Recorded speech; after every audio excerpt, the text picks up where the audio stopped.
So desaturation may be present preoperatively due to pre-existing illness, airway compromise, or the effects of pre-medication. Sometimes too much of pre-medication also may make the patient drowsy and hypoventilate and produce hypoxemia or desaturation even before you start the surgery. Intraoperative desaturation is due to hypoxemia caused by either problems in the delivery of oxygen or problems with the patient. So problems with the oxygen delivery is the most important iatrogenic problem, which we have to always avoid. So as she rightly said, it can be happening at the central supply level or at the pipelines distribution or oxygen cylinders or anesthesia machine with the flow meter fault, breathing system, ventilators or ET tube. So these are all mechanical problems of oxygen delivery. Now, what are the problems that can happen at the central supply? If you have a liquid oxygen plant, it may not have been filled properly, or sometimes there is a rare possibility of it being filled with argon or nitrogen instead of oxygen. That has also been reported. Or there may be a leak in the supply tubing from the oxygen tank, or inadequate pressure of oxygen in the level of the liquid oxygen, or failure of alarm systems to indicate that they are not working properly. And in the manifold types where you have the G-type cylinders not replaced, or you always have a reserve bank and a bank in use, and there is a switchover system. Once the bank in use is exhausted, automatically it should switch over to the reserve system, and that switching over system may be in fault. So then you don't get the oxygen delivery properly. Now coming to the pipeline distribution problem, there can be leak in the pipeline because of wear and tear, or there may be wrong connection of delivery hoses or loose connection. That is why we always perform the cut test to see whether the probe has been properly inserted into the ball tubings. Then oxygen cylinder problems, use of empty cylinder not replaced. Always when you go out, if you don't have a workstation like what you are now getting used to in the modern corporate hospitals, you go out to practice in the rural areas, still they may be using the old boil F or boil E machines with two small cylinders mounted on the machine. And you must always, the first basic safety procedure is to check the spare cylinder whether it is at least half full. Even if it is not full completely, it should be half full, so that in case the cylinder in use gets exhausted, you must have a backup of oxygen supply. So that is the commonest mistake in the earlier days. And in the current day workstations also, majority of the spare cylinders are kept at the back, and you don't normally go and visualize them, but you must always check the pressure gauge in the front, which nowadays displays both the central pipeline pressure as well as the cylinder pressure. So you must, before starting anesthesia, you must make sure that the cylinder is opened, and you must check the pressure in the cylinder to make sure it is full or half full. And there may be chances of mounting a wrong cylinder or leak at the gland net. When you open the cylinder, the small E-type cylinder which is fixed to the machine, there is a portion called the gland net, which is uh, um, surrounding the spindle which you open. So that may be leaky, and that may cause leak, and the cylinder may get exhausted, and the proper supply may not happen. Then anesthesia machine problem, there can be a clogging of the inlet port where you fix the central supply delivery system or the anesthesia cylinder.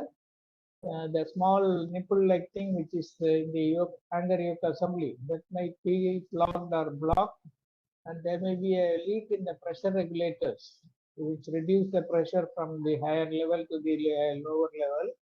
The diaphragm, if they wear out, there may be a leak. There is a safety leakage system also which may work and leak the gases. And flow meter may be faulty because of the crack in the flow meters or the faulty position of flow meters.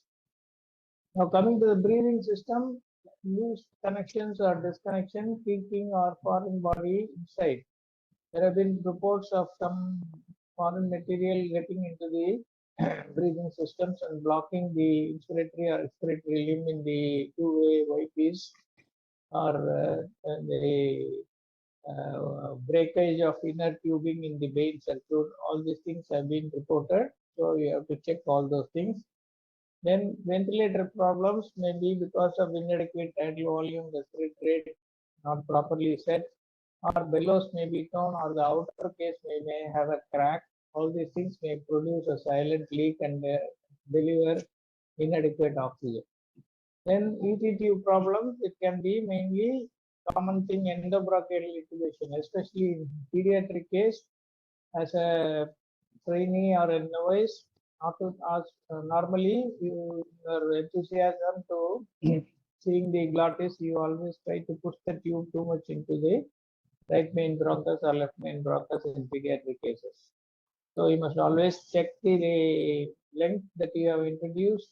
And, I always tell my postgraduates to calculate the length at the lip before you intubate, so that you don't push the tube too much inside.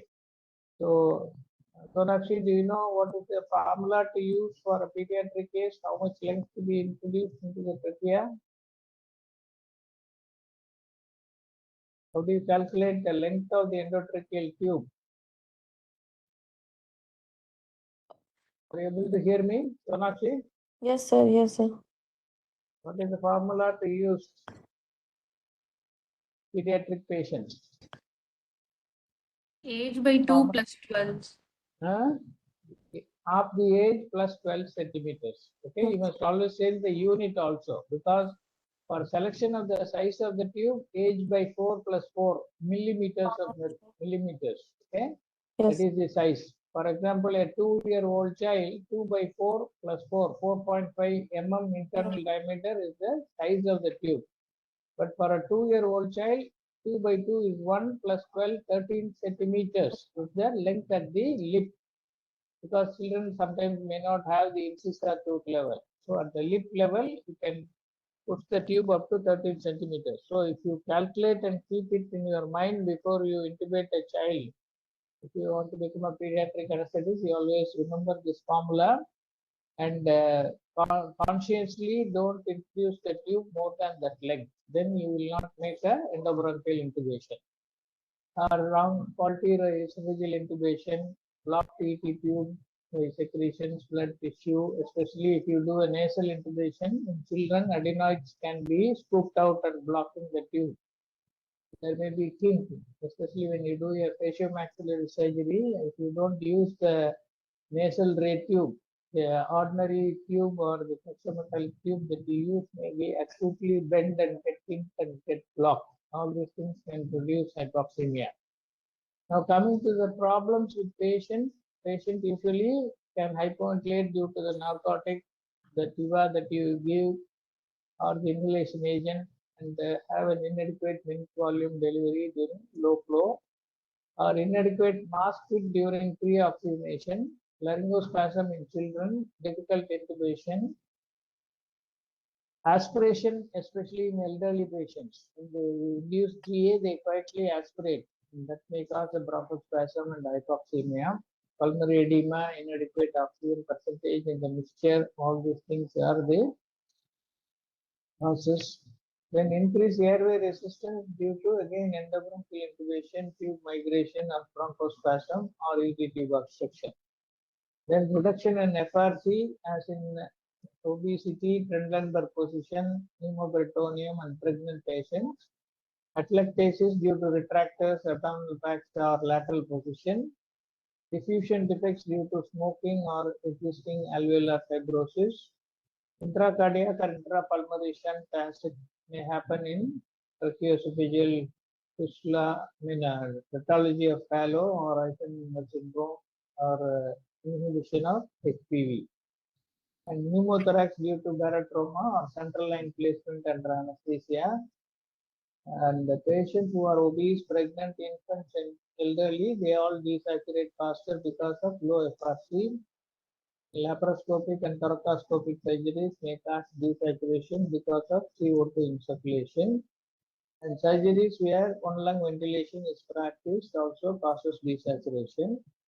And diffusion hypoxia, as we rightly mentioned, can happen at the end of the surgery, maybe because of the inadequate ventilation or faster removal of oxygen along nitrous oxide, or the patient biting the endotracheal tube due to pain and the reversal time. When they become conscious, instead of inability to uh, reveal their pain, they bite the tube.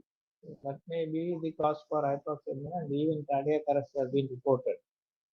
Now, troubleshooting during desaturation, this is the cover ABCD shift check approach. So, even if you don't mention all the expansions for the mnemonic, just mention the name, complete cover ABCD shift check, because it is given as a part of crisis management by Runsteman, the person who described this. So, this is given as a mnemonic. So, hand ventilate with 100% oxygen, confirm FiO2 is appropriate, confirm EtCO2 is appropriate if it is low, rule out anaphylaxis, pneumothorax, air embolism, auscultate, review and treat the other possible causes, underlying cardiopulmonary problem, bronchial secretions, precision suction ET tube, give long, slow blow, especially in children, cardiovascular stable, PEEP or CPAP, with acute shunt is so like that, everything is given, and pulse oximetry malfunction may be sometimes giving you an idea that something is wrong. So consider polycythemia, methemoglobinemia, acute tricuspid incompetence, stroke, site distal to AV fistula. So all these things are considered. So I think mention of this is expected in your answer. And causes of desaturation not covered by our ABCD algorithm are excessive secretions, underlying lung disease, obesity syndrome, monitor error, cardiovascular error or the problem, suspected embolism.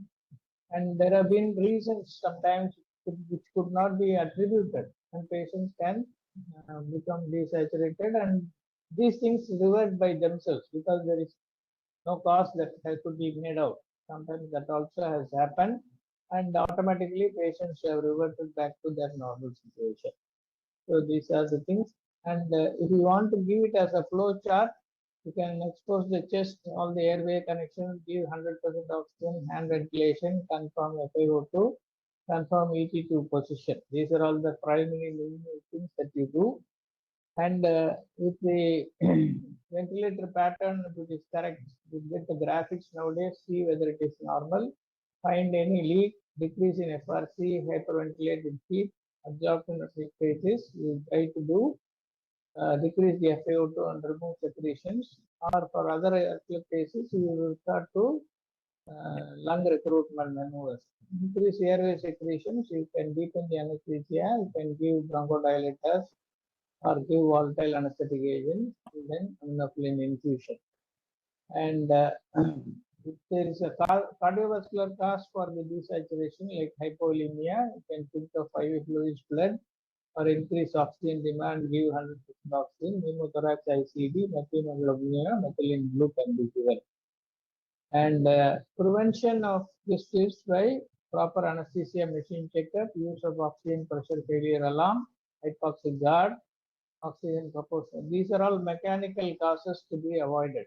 For that, you have to do a proper preoperative prevention preparation. Okay, so that is the management of desaturation. Okay? Right.